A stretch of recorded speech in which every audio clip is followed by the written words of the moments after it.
दुनिया भर के बाज़ारों में क्या एक बड़ी गिरावट आ सकती है? ये सवाल हम लोग कई बार पूछ भी रहे हैं, एनालाइज करने की कोशिश कर रहे हैं। आज मैं आपके सामने कुछ फैक्ट्स रखूँगा जिसके बाद हम लोग ये समझने की कोशिश करेंगे क्या वाकई एक बड़ी फॉल अभी भी आना बाकी है।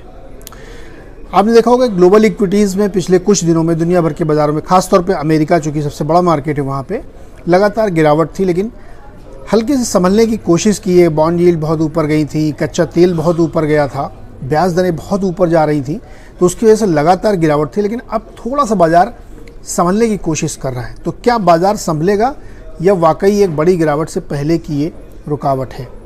अब इसको थोड़ा समझने की कोशिश करते हैं कि ये बात निकल के क्यों आ रही है। दरअसल जो बहुत सारे ऑप्शन ट्रेडर्स हैं जो लॉन्ग टाइम की बेट लेते हैं, उनके हिसाब से अभी भी उनको ऐसा लगता है ट्रेडर्स को कि एक फॉल आ सकती है। इसलिए उनकी जो बेट्स हैं फॉल साइड में यानी सेल साइड में, पुट साइड में काफ़ी बड़ी मात्रा में इंटैक्ट हैं, ऑन है अभी। लेकिन मार्केट थोड़ा संभला हुआ है। दूसरा पॉइंट उसमें ये कहा जा रहा है कि ये मार्केट को जो पिछले 6 महीने में, 8 महीने में, साल भर में जिस चीज़ ने ड्राइव किया है वो फंडामेंटल्स नहीं है, वो लिक्विडिटी है। पैसे बहुत ज़्यादा सिस्टम में लिक्विडिटी आई है, फ्लोज आए हैं फंड के, उसकी वजह से ये तेज़ी बनी थी जो फिजल आउट हो रही है, क्योंकि फंडामेंटल्स बिगड़े हुए हैं। ब्याज दरें ऊपर, कच्चा तेल ऊपर, महंगाई ऊपर, इवन जॉब मार्केट बहुत ऊपर अमेरिका की। तो जो लिक्विडिटी ड्रिवन तेज़ी है वो इसलिए वहाँ पे आ सकती है क्योंकि नो रूल मार्केट है। इस बाज़ार का कोई रूल ही नहीं है। बाज़ार का रूल ये होता है कि फंडामेंटल स्ट्रांग हो तो मार्केट चले, बाज़ार का रूल ये होता है कमोडिटी प्राइसेस नीचे आए तो मार्केट चले, बाज़ार का ये हो कि ग्रोथ बहुत अच्छी हो तो चले।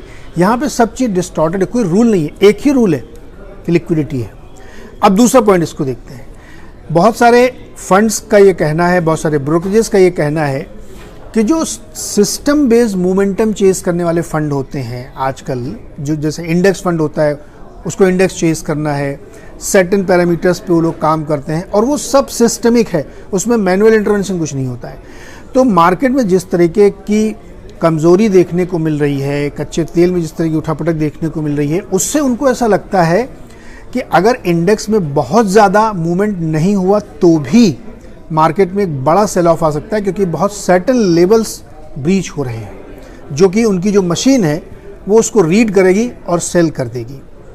इसलिए जो सिस्टमिक फंड की तरफ से सेल आने की उम्मीद है, गिरावट आने की उम्मीद है, वो काफ़ी बड़ी हो सकती है।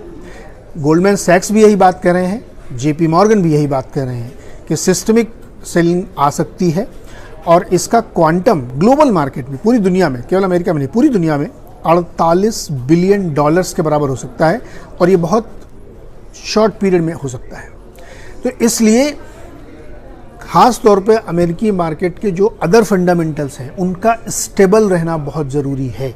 अगर वो स्टेबल नहीं रहते हैं तो इंडेक्स भले ही स्टेबल रहे, एक बड़ी गिरावट आ सकती है। तो इस बात को थोड़ा सा दिमाग में रखना चाहिए मार्केट में जब आप लोग जो भी ट्रेड ले रहे हों, कि ऐसी तमाम ब्रोकरेजेस की राय है कि सिस्टमिक सेलिंग का एक खतरा बना हुआ है। इसलिए मैं कह रहा हूँ कि क्या एक बड़ी गिरावट अभी आना बाकी है। इस सवाल का जवाब आने वाले समय में हमें मिलेगा।